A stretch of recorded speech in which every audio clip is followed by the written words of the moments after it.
Hello বন্ধুরা, welcome back to my channel Susmita Tanmoy. বন্ধুরা, তোমরা সবাই কেমন আছো? আশা করি ভালো আছো। আমি খুব ভালো আছি তোমাদের ভালোবাসায়, তোমাদের আশীর্বাদে। তো বন্ধুরা, আমি আবার নতুন একটা ব্লগ নিয়ে এলাম তোমাদের কাছে, চলো দেখে নাও।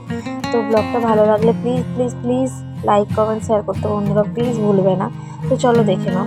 আমি এটা সরসোনা নবদিগন্ত আশ্রমে এসেছি। খুবই সুন্দর আশ্রমটা, আমার খুব ভালো লেগেছে।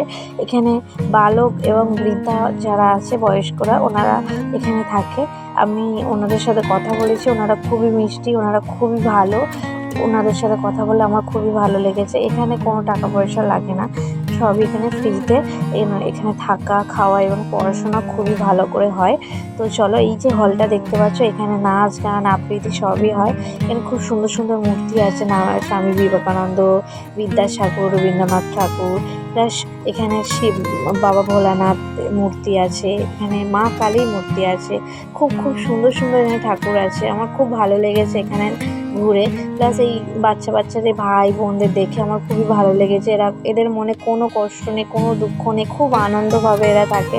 মনেই হয় না যে ওরা বাবা মাকে ছেড়ে এখানে আছে। এরা বাড়ি যায়, বাড়িতে যায়, ওই তো নিয়ে যাবো, খাবার দেখতে আসে।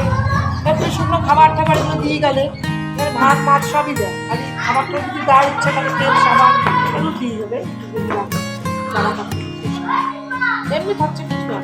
ও আচ্ছা, ঠিক আমাকে আছে। যদি মাছটা রাখতে তোমার আমি তো রাখবো। আচ্ছা, শুনে খুব ভালো লাগলো।